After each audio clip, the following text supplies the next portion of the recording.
Hello, I'm Father Joe Roesch of the Marian Fathers of the Immaculate Conception. Thank you for joining us as we continue with our year-long journey, reading the diary of St. Maria Faustina Kowalska from beginning to end. Today we take up from where we left off, beginning with diary entry number 1450.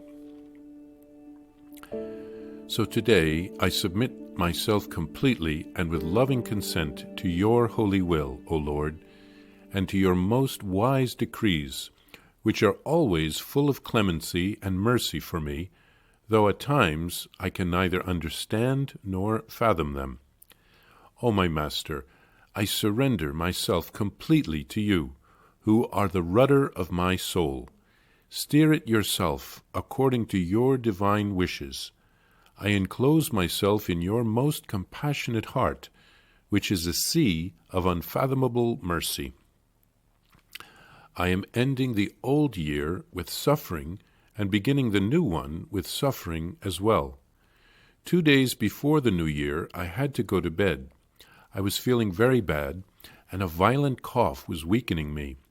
And together with this, a constant pain in my intestines and nausea had brought me to the point of exhaustion. Although I could not join in community prayer, I united myself spiritually with the whole community. When the sisters got up at 11 o'clock at night to keep vigil and welcome the new year, I had been writhing in agony since nightfall, and this lasted until midnight. I was uniting my sufferings to the prayers of the sisters who were keeping vigil in the chapel and atoning to God for the offenses of sinners. When the clock struck 12, my soul immersed itself more deeply in recollection, and I heard a voice in my soul. Do not fear, my child. You are not alone. Fight bravely, because my arm is supporting you. Fight for the salvation of souls, exhorting them to trust in my mercy, as that is your task in this life and in the life to come. After these words, I received a deeper understanding of divine mercy.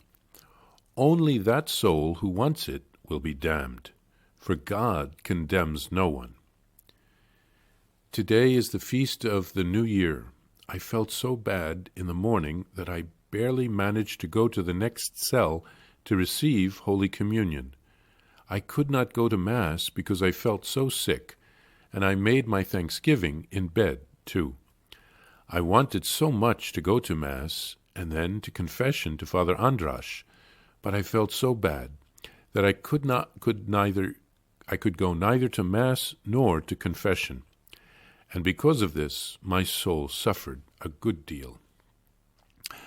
After breakfast, the Sister Infirmarian, Sister Chrysostom, came along and asked, Sister, why didn't you go to Mass? I answered that I couldn't. She shook her head disdainfully and said, Such a great feast day, sister, and you didn't even go to Mass. And she left my cell. I had been in bed for 2 days, writhing in pain, and she hadn't visited me, and when she did come, on the 3rd day, she did not even ask if I were able to get up, but asked irritably why I hadn't got up for Mass. When I was alone, I tried to get up, but I was seized again with sickness, and so I stayed in bed with a calm conscience. Yet my heart had plenty to offer the Lord, joining itself spiritually to Him during the second Mass. After the second Mass, Sister Infirmarian returned to me, but this time in her capacity as infirmarian and with a thermometer. But I had no fever, although I was seriously ill and unable to rise. So there was another sermon to tell me that I should not capitulate to illness.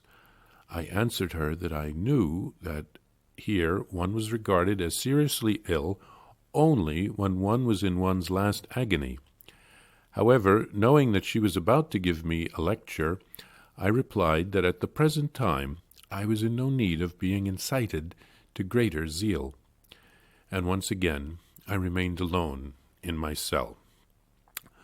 My heart was crushed with sorrow, and bitterness flooded my soul, and I repeated these words, Welcome, New Year, welcome cup of bitterness.